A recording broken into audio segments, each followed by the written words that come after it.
क्या आप कभी ऐसी जगह पे रहे हो जहाँ आपको पता चलता है कि आप पहली पसंद नहीं थे, न चाही गई न पसंदीदा? अगर उनके पास दूसरे चुनाव होते तो वे आपको नहीं चुनते। ऐसी ही थी लिया। और हर बार जब मैं उसकी कहानी बाइबल में उत्पत्ति के अध्याय 29 में पढ़ती हूँ तो मैं ठहर जाती हूँ, क्योंकि यह सिर्फ एक प्रेम त्रिकोण नहीं है। यह एक ऐसी स्त्री की कहानी है जो तुलना में जीती रही। एक स्त्री जो विवाह तो कर ली गई पर प्रेम नहीं मिला, चुनी गई पर चाही नहीं गई।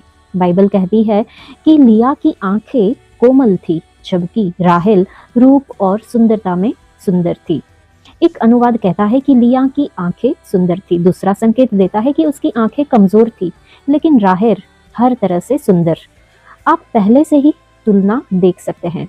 एक के पास एक गुण था, दूसरे के पास सब कुछ था। और याकूब राहेल से प्रेम करता था।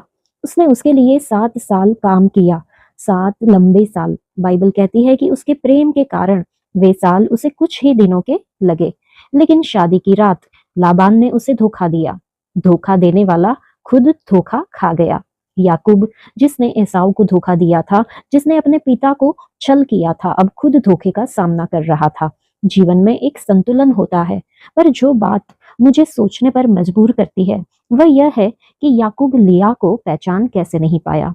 कैसे कोई 7 साल एक स्त्री के सपने देखते हुए बिताए और सुबह उठकर किसी और के साथ पाए। और जितना मैं इस पर मनन करती गई उतना समझ पाई कि यह सिर्फ लाबान की चाल नहीं थी, परमेश्वर की एक योजना थी। अगर याकूब को स्वतंत्र रूप से चुनने दिया जाता तो वह कभी लिया को नहीं चुनता, लेकिन स्वर्ग ने पहले ही लिया को इस कहानी में लिख दिया था। कभी कभी आपको पसंद से नहीं चुना जाता, आपको उद्देश्य से रखा जाता है। लिया याकूब के जीवन में प्रेम से नहीं आई, वह परमेश्वर की योजना से आई। बाइबल में हम देखते हैं एक गहरी बात को। लिखा है कि जब यहोवा ने देखा कि लिया से बैर किया जाता है तो उसने उसकी कोख खोल दी, परंतु राहेल बांझ रही। राहेल के पास सुंदरता थी, राहेल के पास प्रेम था, उसके पास एक ऐसा व्यक्ति था जो उसी के ऊपर ध्यान रखता था। लिया के पास अस्वीकृति थी, लेकिन स्वर्ग ने उसके दुख को देखा। बहुत सी महिलाएं शायद आज ये सुन रही है, और हो सकता है आपके जीवन में सब कुछ सही नहीं चल रहा।